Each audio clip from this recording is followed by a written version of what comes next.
الحمدللہ رب العالمین والصلاة والسلام علی سید الانبیاء والمرسلین اما بعد فاعوذ باللہ من الشیطان الرجیم بسم اللہ الرحمن الرحیم یا رب لک الحمد کما ینبغی لجلال وجہک وعظیم سلطانک رب اشرح لی صدری ویسر لی امری واحلل عقدۃ من لسانی یفقہوا قولی رب زدنی علما۔ السلام علیکم ورحمۃ اللہ وبرکاتہ۔ پارہ نمبر 23 سورۃ الصافات، اردو ترجمہ اور تفسیر۔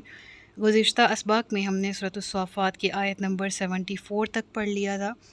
آج کے سبق میں آیت نمبر 75 سے باقاعدہ آغاز کیا جا رہا ہے، جس میں اللہ رب العزت ارشاد فرماتا ہے وَلَقَدْ نَادَانَا نُوحٌ فَلَنِعْمَ الْمُجِيبُونَ، اور تحقیق کہ نوح نے ہمیں پکارا تو ہم کیا ہی اچھے جواب دینے والے ہیں۔ سبحان اللہ۔ مجیب کہتے ہیں ایک تو جواب دینے والے، آنسر دینے والے پکار کا، اور دوسرا یہ قبول کرنے والے بھی، یعنی جو پکار ہے، جو فریاد ہے، جو دعا ہے، اس کو قبول فرمانے والی ذات اللہ کی ہے۔ یہاں سے اللہ تعالیٰ انبیاء کرام کے 7 واقعات بیان فرما رہا ہے۔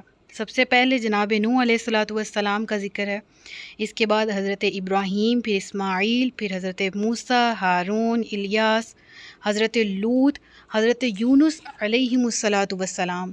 ان انبیاء کا ذکر سورہ میں شروع ہوا چاہتا ہے۔ حضرت نوح علیہ السلام نے اللہ تبارک و تعالیٰ کو پکارا۔ جب نوح علیہ السلام کو اپنی قوم کے ایمان قبول کرنے کی امید نہ رہی تو آپ نے بارگاہ الہی میں دعا کی، انی مغلوب فانتصر، میں مغلوب ہوں اے میرے پروردگار، تو میری مدد فرما۔ رب لا تذر علی الارض من الکافرین دیارا انک ان تذرہم یضلوا عبادک ولا یلدوا الا فاجرا کفارا۔ قرآن کی دیگر بہت سی آیات ہیں جن میں یہ ذکر ملتا ہے۔ پہلے میں نے سورۃ القمر کی آیت پڑھی تھی، اب سورہ نوح کی آیت پڑھ رہی ہوں، جس کا ذکر ہے کہ اے میرے رب، زمین پر کافروں میں سے کوئی بسنے والا نہ چھوڑ، بے شک اگر تو انہیں چھوڑ دے گا تو یہ تیرے بندوں کو گمراہ کر دیں گے، اور یہ اولاد بھی ایسی ہی ہے جنیں گے جو بدکار اور بڑی ناشکری ہوگی۔ لہٰذا جناب نوح علیہ السلام نے رب العالمین پروردگار عالم سے جب دعا فرمائی تو اللہ فرماتا ہے کہ ہم نے پھر اس کی پکار سنی، اس کو جواب دیا، اس کی دعا کو قبول و منظور فرمایا۔ وَنَجَّيْنَاهُ وَأَهْلَهُ مِنَ الْكَرْبِ الْعَظِيمِ، اور ہم نے اسے اور اس کے گھر والوں کو بڑی تکلیف سے نجات دی۔ کرب العظیم سے کیا مراد ہے؟ اس کو سمجھنے کے لیے اگر جناب نوح علیہ السلام کی سوانح حیات پر ایک نظر دوڑائیں تو اس لفظ کے معنی سمجھ آ جائیں گے۔ وہ قوم اور وہ معاشرہ کیسا تھا، اور 1 سال نہیں، 2 سال نہیں، کنٹینیوز 50 سال نہیں، 100 سال نہیں، 500 سال نہیں، 600، 700، 800، 900، 950 سال، اللہ اکبر۔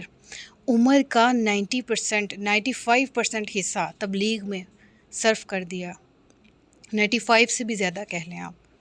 1000 سال اگر کم و بیش علماء فرماتے ہیں، مفسرین، ان کی عمر تھی، ٹھیک ہے، تو اگر اس حساب سے لگائیں تو 50 ایئرز جو ہیں ان کی عمر کے، بعثت کے کہہ لیں، 40 ایئرز میں بعثت ملی، اور اس کے بعد اونورڈ جتنے بھی ایئرز ہیں وہ تبلیغ میں صرف ہوئے۔ بہرحال دوبارہ پوائنٹ کی طرف واپس آتے ہیں، دیٹ از کہ اگر ہم تھوڑا سا تصور کریں نا اس معاملے کو، کہ اتنا لمبا ڈیوریشن اور ایک ہی بات اپنی قوم کو تبلیغ کی جا رہی ہے، اور وہ کیا ہے؟ جناب آدم علیہ السلام سے لے کر جناب نوح علیہ السلام تک لوگ تقریباً اسی پوری دنیا میں پھیلے نہیں تھے، ٹھیک ہے، انہی قریب کے ارد گرد کے خطوں میں جو ہیں وہ موجود تھے، اور تمام لوگ اول تو اسی دین کی پیروی کرتے آ رہے تھے جو جناب آدم نے پھیلایا تھا، ان کی تبلیغ تھی، یعنی فطرت سلیم پر تھے۔ لیکن حضرت نوح کا وہ دور آ چکا تھا کہ شیطان نے ان کے اندر سرایت اس طرح سے کر چکا تھا کہ ان کے عقائد بگاڑ دیے تھے، اور ان کی عبادات، رسومات جو ہیں وہ اور طرح سے محو ہو چکی تھی، اصل عقیدہ توحید مٹ چکا تھا۔ تو یہ وہ دور تھا کہ حضرت نوح علیہ السلام کو مبعوث فرمایا گیا اور حکم ہوا کہ آپ تبلیغ کریں، لوگوں کو اللہ کی طرف واپس بلائیں۔ آپ نے نہ دن دیکھا نہ رات، اجتماعی دعوت بھی دی، انفرادی ملاقاتیں بھی فرمائی، ہر موقع آزمایا، ہر ذریعہ سے اور ہر طریقے کو بروئے کار لاتے ہوئے تبلیغ کی، لیکن جواب کیا ملا؟ قوم کے لوگ مسلسل مذاق اڑا رہے ہیں، استہزاء کر رہے ہیں. یعنی مذاق اڑانا لفظ بھی میری زبان پر گرا گزرا ہے اگر میں ایسے الفاظ استعمال کروں. تو قوم کا آگے سے رپلائی کیا ہے؟ تمسخر کر رہے ہیں، ٹھیک ہے، اور اس پر خود گھمنڈ میں بھی مبتلا ہیں. اور یہ جد و جہد محض 10 20 50 سال نہیں، جیسے میں نے کہا پورے 950 سال تک کا عرصہ ہے. بہت عرصہ ہوتا ہے یہ. اور اس کے جواب میں کیا مل رہا ہے؟ صرف مخالفت، صرف استہزاء، کوئی انکریجمنٹ نہیں ہے، کوئی اپریسیشن نہیں ہے، یا اور تو اور کوئی ایکسیپٹنس نہیں ہے کسی کے اندر، کسی کا ظرف اتنا بڑا نہیں ہے. تو یہ کوئی معمولی کرب نہیں تھا، یہ کوئی ہلکی اذیت نہیں تھی. اس کو اللہ تعالیٰ نے قرآن کریم میں کہا کرب العظیم. اور یہ واقعہ سورۃ الصافات میں ذکر ہوا، مکی سورہ ہے. تو جناب محمد صلی اللہ علیہ وآلہ وسلم کو جو سامنا مکی دور میں تھا، مکہ کے کفار سے، مشرکین سے، اور الکفر ملۃ واحدہ، تمام کہتے ہیں کہ ہر قسم کا اسلام کے خلاف باطل جو پاورز ہیں، وہ سرکش لوگ جو ہیں وہ جمع ہو چکے تھے. تو یہ سامنا رسول اللہ صلی اللہ علیہ وآلہ وسلم کو بھی تھا. ایک طرف وہ استہزاء کے طور پر کہتے کہ ہمیں کوئی نشانی دکھاؤ، اور دوسری طرف رب العالمین فرماتا ہے کہ یہ استہزاء کرنے کے لیے نشانی طلب کر رہے ہیں. نشانی تو مانگی تھی، ابراہیم نے بھی مانگی، نشانی تو پیغمبروں نے مانگی اور ہم نے دکھائی بھی، لیکن وہ صدقے دل سے تھا، ٹھیک ہے، تاکہ ان کا دل مطمئن ہو، تاکہ ان کا ایمان مزید پختہ ہو، اس لیے وہ نشانی طلب کرتے تھے. لیکن ان کے تو دل میں ہی کجی ہے، یہ تو اپنے نفس کے پجاری ہیں، یہ تو صرف استہزاء کرنے کے لیے نشانی طلب کر رہے ہیں نا. تو رب العالمین بھی نشانی نہیں دکھا رہا تھا. اور اس شدید قسم کے پریشر میں رسول اللہ صلی اللہ علیہ وآلہ وسلم کو اس دور کا سامنا تھا کہ جب ایک طرف سے کفار معاشرتی دباؤ کا شکار بن رہے تھے، یعنی کہ وہ کفار کی طرف سے بہت زیادہ اس طرح کے الفاظ کا سامنا تھا رسول اللہ کو، اور اس طرح کی ڈیمانڈ تھی، اور دوسری طرف رب العالمین کی حکمت اور مشیت تھی کہ ان کے کیے گئے مطالبات جو ہیں وہ کسی صورت پورے نہیں کیے جائیں گے کیونکہ ان کی نیت اچھی نہیں ہے. لہٰذا رسول اللہ صلی اللہ علیہ وآلہ وسلم کو یہ کبھی ترین جو کفار کے افعال تھے ان کا سامنا تھا. اور پھر اس صورت میں اہل ایمان کو گویا یہاں اشارتاً بتایا جا رہا ہے کہ تم لوگوں کو تو ابھی راہ حق میں سختیاں جھیلتے ہوئے صرف 10-12 سال ہی تو ہوئے ہیں. اپنی تکلیفوں کے بارے میں سوچتے ہوئے ذرا ہمارے بندے نوح کے صبر اور استقامت کو بھی مد نظر رکھو. یعنی اہل ایمان سے مخاطب ہوا رب العالمین، وَلَقَدْ نَادَانَا نُوحٌ فَلَنِعْمَ الْمُجِيبُونَ. اہل ایمان آپ کو کتنا عرصہ ہوا مکہ میں، نہیں برداشت ہو رہا، اور بے شک صبر بڑے کاموں میں سے ہے، لیکن ذرا نوح کو تو دیکھو نا، تمہارے 10-12 سال اور نوح علیہ السلام کے 950 سال. اللہ اکبر، کس کرب کا ان کو سامنا تھا. لہٰذا اس امر کی طرف اشارہ ہے کہ جس طرح نوح اور ان کے ساتھ اہل ایمان ساتھیوں کو اس کرب عظیم سے بچا لیا گیا تھا، اسی طرح آخر کار محمد رسول اللہ صلی اللہ علیہ وآلہ وسلم اور ان کے ساتھیوں کو بھی ہم اس کرب عظیم سے نجات دلائیں گے، جس میں اہل مکہ کو فی الحال جس کا سامنا ہے، اور اہل مکہ جس کرب میں مبتلا ہیں. اور اگر اس کرب کی ایک اور نوعیت دیکھی جائے تو وہ حالات کا اگر ہم سامنا کریں، دیکھیں آج کل تو سوشل میڈیا کا دور ہے نا. تو ابھی ریسنٹلی پچھلے سال 2022 میں جب مونسون کی بارشیں آئیں تو میرے ملک پاکستان میں تقریباً 1/3 part of the whole country, میں اسے کہوں گی اپنے پیارے ملک کو، پاکستان، وہ تقریباً تباہ ہو چکا. اور وہ ویڈیوز دیکھ کے دل دہل نہیں جاتا تھا. جن علاقوں میں سیلاب آیا کس طرح گھر کے گھر اجڑ رہے تھے، کس طرح سے لوگ آنکھوں کے سامنے ڈوب رہے تھے، جانور جو ہیں وہ پانی میں بہتے چلے جا رہے تھے، اور ہم بے بس تھے اس وقت، دیکھ رہے تھے اپنی نظروں سے سوشل میڈیا کے تھرو. ایک ہیبت تھی نا دل میں، دکھ، رنج و علم کی کیفیت تھی، ایک روب تھا، ایک دبدبہ تھا، استغفر اللہ کی پکار تھی، اللہ سے پناہ، اللہ تبارک و تعالیٰ کی پناہ کے لیے دعا مانگے جا رہے تھے. اب دیکھا جائے تو وہ لوگ جو اس وقت وہاں موجود تھے ان کا کیا حال ہوگا، جنہوں نے اپنی آنکھوں سے یہ ساری چیزیں دیکھی، ایکسپیرینس کی، اپنی آنکھوں کے سامنے گھروں کو اور بستیوں کو الٹتا دیکھا. یقیناً یہ ایک کرب عظیم ہے اور ذہن پر چھوڑے جاتے ہیں، لیکن نقش جو ہے نا وہ ذہنوں پر رہ جاتے ہیں، قائم رہ جاتے ہیں. تو یہ کرب عظیم ہی تھا کہ نوح علیہ الصلوۃ والسلام اور اس کے ساتھ اہل ایمان اگرچہ محفوظ تھے، لیکن وہ اپنی آنکھوں کے سامنے دیکھ رہے تھے، جس طرح نوح علیہ الصلوۃ والسلام کے ایک بیٹے جو کہ کافر تھے، وہ بھی قرآن کی نص میں یہ آیت ثابت ہے کہ وہ بھی انکار کر ہی رہا تھا کہ ایک بڑی سی ایک لیئر آتی ہے پانی کی اور اس کو اپنے ساتھ بہا کر لے جاتی ہے۔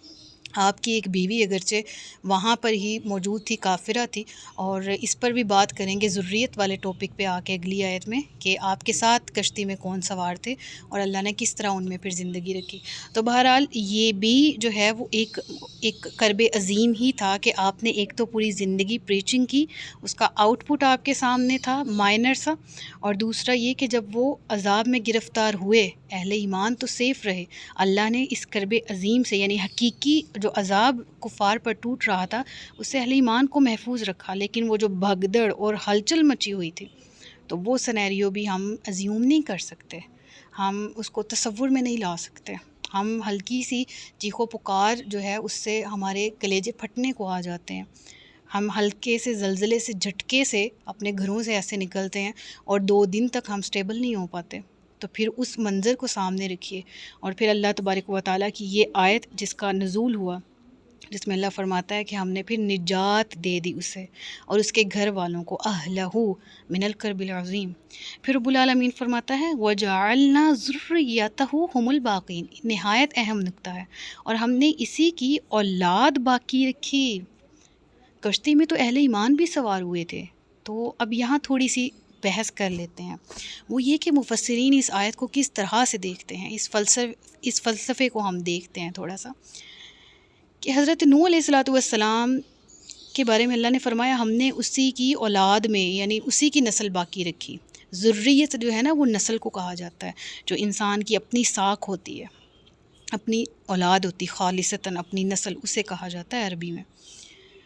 تو اس سے یہ ماننے میں آتا ہے کہ جو پھر دنیا کا وجود دوبارہ سے بنا نا، تو حضرت نوح علیہ الصلوۃ والسلام کے بیٹوں کی وجہ سے ہی، یعنی جو نسل چلی ہے، پھر ماننے میں اول تو ایک چیز کہ اگر ہم لیٹ سپوز کہ آپ کی اپنی فیملی کے علاوہ بھی اہل ایمان تھے، تو پھر یہ ماننا ہوگا اس آیت کی روشنی میں کہ پھر وہ اہل ایمان تو تھے، لیکن شاید پھر ان سے آگے ان اہل ایمان سے نسل نہ چلی ہو۔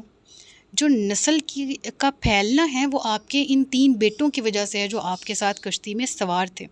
آپ کی ایک زوجہ پانی میں ساتھ ہی غرق ہوئی تھی، کافرہ تھی، لیکن ایک زوجہ کے بارے میں روایات بتاتی ہیں آپ کے ہمراہ بھی تھی۔ تو ہم حقیقی طور پر کوئی معنی مراد نہیں لے سکتے، یعنی اس آیت میں کہوں یہی تفسیر ہے، مفسرین کی رائے ہی ہے، وہ یہ بتاتے ہیں کہ ذریتہ ہم الباقین سے کیا مراد ہے کہ آپ کی اولاد میں ہی نسل جو ہے وہ بڑھائی گئی، پوری دنیا میں جو ہیں وہ لوگ پھیلے وہ آپ کی ہی اولاد میں سے تھے۔ باقی آپ یہ سلائیڈ کو تفصیلاً ریڈ آؤٹ کر لیجئے گا۔ آگے چلتے ہیں کہ یہ بھی مفسرین کی رائے ہے کہ تقریباً 2000 برس کے عرصے میں انسانی آبادی دنیا کے پھر مختلف علاقوں میں پھیل گئی تھی، ورنہ حضرت نوح علیہ الصلوۃ والسلام کے زمانے تک انسانی آبادی صرف اسی علاقے تک محدود تھی جو سب کی سب سیلاب کی وجہ سے ختم ہو گئے، اور صرف وہی چند نفوس زندہ بچے تھے جو آپ کے ساتھ کشتی میں سوار تھے۔ بہرحال اگر اس آیت زیر مطالعہ کی طرف واپس پلٹتے ہیں تو ہمیں معلوم ہوتا ہے کہ ذریتہ سے مراد ذریت ہے، نسل ہے، اور وہ نسل جناب نوح علیہ الصلوۃ والسلام کے 3 بیٹوں سے ہی آگے پھیلی، جو کہ کشتی کے بعد، کشتی جب طوفان تھا اور پھر کشتی سے نکلے اور پھر انہوں نے مختلف خیمے نصب کیے اور اپنی ذریت کو آگے بڑھایا، انہی سے اس دنیا کی نسل پھیلی، اور پھر زمین کے مختلف خطوں کی طرف تمام کے تمام لوگ جا کر بس گئے۔ اس کا ذکر ان آیات میں آتا ہے۔ وَتَرَكْنَا عَلَيْهِ فِي الْآخِرِينَ، اللہ فرماتا ہے اور ہم نے بعد والوں میں اس کی تعریف باقی رکھی۔ اللہ اکبر، سبحان اللہ۔ اس کائنات کے بننے کے انیشیلز جو لیول ہے نا، یہ ان کا واقعہ ہے۔ دنیا بن گئی جناب آدم علیہ الصلوۃ والسلام، تقریباً آج سے 10,000 سال پرانی بات لگا لے۔ اس کے بعد جو فرسٹ نبی اور رسول ہیں وہ حضرت نوح علیہ الصلوۃ والسلام ہیں، ٹھیک ہے، اور بہت پرانا واقعہ ہے، اور اللہ فرماتا ہے کہ اور حضرت نوح یعنی کہہ لیں کہ اگر سب سے پہلے نبی اور رسول تھے، ٹھیک ہے، صاحب کہہ لیں کہ ان کی وجہ سے ہی، یعنی اس سے پہلے جو انبیاء تھے وہ صرف لوگوں کو توحید کا پرچار کرنے کے لیے نازل ہوتے تھے۔ جو کفر کی طرف مبعوث ہوئے وہ حضرت نوح ہی تھے جو پہلے نبی تھے، ٹھیک ہے، جو کفر کو ختم کرنے کے لیے ان کو جو ٹاسک ملا تھا۔ اس سے پہلے جو ہے وہ کفر تھا ہی نہیں، لوگ ایک ہی دین پر تھے، اور اس پر بھی قرآن کریم میں آیت موجود ہے کہ نوح علیہ السلام سے پہلے لوگ ایک ہی دین پر تھے۔ بہرحال واپس آتے ہیں اس ٹاپک کی طرف، تو اللہ فرماتا ہے کہ ہم نے تعریف باقی رکھی، یعنی اتنا پرانا واقعہ، اتنا پرانا دور، لیکن قرآن کریم میں ان کا نام ذکر ہوا، نام کے ساتھ ان کا ذکر ہوا، اور سبحان اللہ، سلام علی نوح فی العالمین، اللہ اکبر۔ پھر ایسا اللہ اپنے بندوں کو انعام دیتا ہے نا، سلام علی نوح فی العالمین۔ مجھے بہت پیار آ رہا ہے اس آیت پر، سلام علی نوح فی العالمین۔ تو میں اس کو رپیٹ اسی لیے کرتے جا رہی ہوں کہ اللہ نے ایسا پھر نام باقی رکھا کہ پھر قرآن میں جب آیا نا کہ سلام ہو نوح پر فی العالمین، اللہ اکبر، تمام جہانوں میں سلام بھی بھیجا، تو تمام، وما ارسلناک الا رحمۃ للعالمین، نبی کو نبی بنایا محمد صلی اللہ علیہ وآلہ وسلم کو تو تمام جہانوں کے لیے۔